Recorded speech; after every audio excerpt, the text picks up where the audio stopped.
I'm Eric Singer, Gazette.com, and this is Between the Lines. What we're looking at is an investigation into what's happening to thousands of youth in Colorado Springs behind bars. And joining me now to fill in the blanks is Gazette reporter Megan Schrader. First, who did you look into? We looked into Colorado's 10 state-run youth corrections facilities, which includes Spring Creek Youth Corrections Facility here in Colorado Springs. And what did you learn? We learned that the practices behind closed doors are very harsh, that guards for a long time used seclusion as punishment, locked juveniles in rooms alone, came in, took their mattress in the day so they couldn't lay down and sleep, used pressure points, pain to gain compliance of these juveniles, and the things behind closed doors are pretty harsh. Megan had the opportunity to speak with a mother of 15-year-old Fabian Quintana who had that done to him when he was at Spring Creek Detention Facility. Let's listen in to his mother talk about that.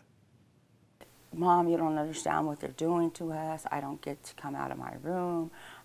They take my cot away in the morning. I only get it back around 9 o'clock at night. I don't get no reading materials, no pencils, no nothing. And so, you know, if I was to be stuck in a room for that amount of hours, my mind would go cuckoo. Doing it to a grown man 6 feet underground, like they do in Canyon, that makes them go pretty cuckoo. And to do that to a child that is only between 14 and 17 years old, that takes a big toll on their brain. And it's not growing the right way.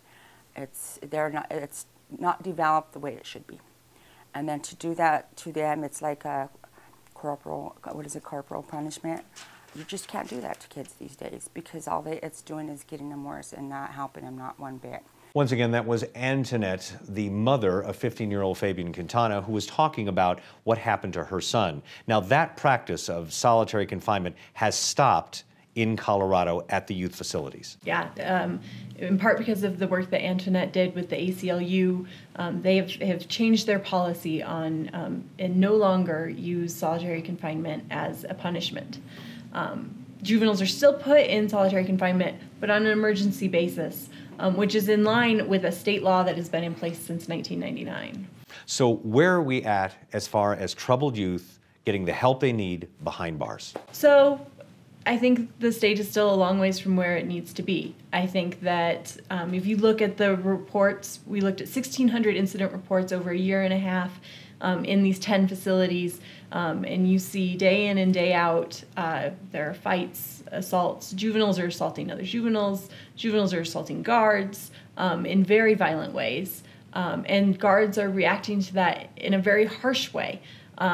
And I've spoken to a lot of national experts who say that it is a self-perpetuating cycle, that when juveniles are treated harshly and feel they are being treated unfairly, they act out and act violently, and that a key part of that is training staff, having the right staff levels. I think that the facilities are understaffed, and that this cycle has just been perpetuated. And finally, when you brought this to the attention of the director, you had an interview with him to talk more about this, his reaction. So they are open to saying that we no longer use solitary, that solitary is not a good way to treat juveniles. They say that they have changed the rules for how guards use things like pressure points to gain compliance with juveniles, so they're not inflicting pain on juveniles in the same way that they were, and that Colorado is working towards becoming more of a treatment-based facility, because the executives at the Department of Youth Corrections say that is the goal. These juveniles all are going to return to society someday. The goal is not to punish them for their crimes. The goal is to rehabilitate them while they're in these facilities. All right, thank you very much, Megan. And of course, Megan has a long process to get to this point, and you'll want to read all about what she's learned in her story on the Gazette and on Gazette.com. With Between the Lines, I'm Eric Singer, Gazette.com.